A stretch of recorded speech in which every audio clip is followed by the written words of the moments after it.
Halo semuanya, perkenalkan nama saya Rizka Pradiba, mahasiswi dari Program Studi Ilmu Administrasi Negara, FISIP Unara Niri. Di sini saya akan membahas suatu masalah yang amat sangat menarik, yaitu tentang transparansi dana otonomi khusus yang biasa disebut dengan DOKA. Wow, sangat menarik bukan?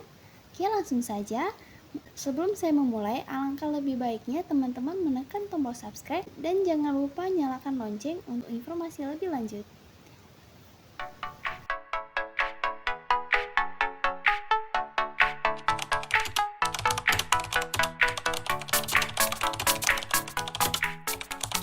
Transparansi DOKA mengacu pada keterbukaan informasi mengenai sumber penggunaan dana otonomi khusus Aceh. Apa pentingnya kita meneliti masalah ini? Tentu saja penting. Mengapa? Karena DOKA merupakan dana yang dialokasikan pemerintah Aceh untuk membiayai pembangunan di daerah, dan tidak semua provinsi mendapatkan dana otonomi khusus tersebut. Di Indonesia, hanya ada 4 provinsi yang mendapatkan dana otonomi khusus, yaitu DKI Jakarta, DI Yogyakarta, Papua, dan Aceh. Dengan kekhususan dana yang diberikan terhadap Provinsi Aceh dan tidak semua provinsi mendapatkan dana tersebut, jadi transparansi dana DOKA perlu dilihat agar kita tahu seberapa terbukanya pemerintah terhadap masyarakat mengenai dana yang didapatkan dan seberapa tanggung jawabnya pemerintahan Aceh mengelola dana DOKA yang diberikan oleh pusat untuk mensejahterakan rakyat Aceh. Adapun konsekuensi jika transparansi dana DOKA tidak diterapkan, maka akan ada kekhawatiran masyarakat Aceh terhadap pejabat daerah yang menyalahgunakan dana DOKA tersebut. Bahkan, kita bisa melihat dalam skup besar, di pemerintahan tidak sedikit kepala daerah yang masuk penjara karena penggelapan dana keuangan.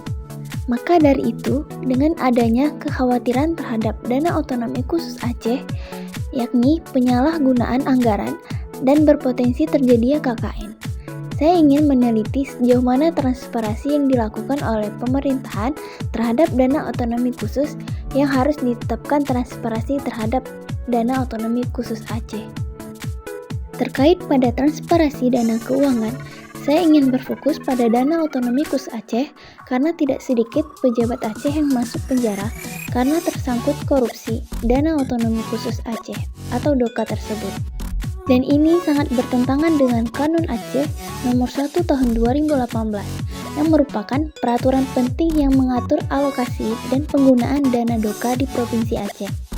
Peraturan ini mengurai tata cara penyaluran dana ke kabupaten dan kota, penetapan kriteria penentuan besaran dana yang berhak diterima oleh setiap kabupaten dan kota, dan mewajibkan perubahan tata cara untuk mendapatkan persetujuan DPRA.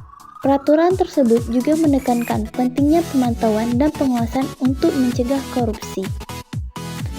Untuk meneliti transparansi dana otonomi khusus Aceh, saya menggunakan teori transparansi menurut Kristianten. Yang pertama, adanya kesediaan dan aksesibilitas dokumen. Kita tahu bahwa untuk mengukur transparansi dana DOKA perlu adanya kesediaan dan aksesibilitas dokumen, karena dengan demikian sedikit kurangnya dapat mengurangi terjadinya praktek KKN.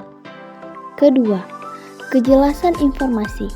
Transparansi sendiri sangat berkaitan dengan informasi, karena keterbukaan informasi yang membuat masyarakat tahu akan pengawasan terhadap dana DOKA tadi. Ketiga, keterbukaan proses.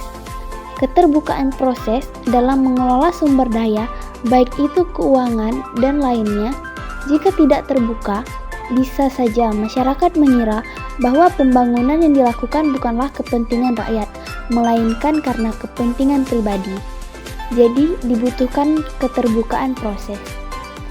Keempat, adanya kerangka regulasi yang menjamin.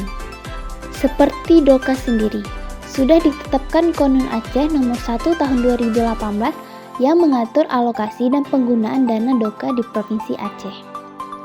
Di mana teori yang saya pakai dapat menghasilkan bahwa dengan adanya transparansi dana otonomi khusus Aceh, masyarakat Aceh tidak perlu merasa khawatir terhadap oknum yang melakukan penyalahgunaan dana termasuk dana DOKA sendiri. Dan dana DOKA tersebut bisa dipertanggungjawabkan untuk kesejahteraan masyarakat Aceh. 3.590.000.000 merupakan dana otonomi khusus yang didapati oleh Aceh pada tahun 2008. Dan setiap tahunnya Aceh akan menerima 1% dana otsus yang turun dari tahun sebelumnya. Sekian pembahasan mengenai transparansi dana otonomi khusus Aceh. Terima kasih telah menonton video ini. Jangan lupa like, comment, subscribe, and share video ini. Terima kasih. Assalamualaikum warahmatullahi wabarakatuh.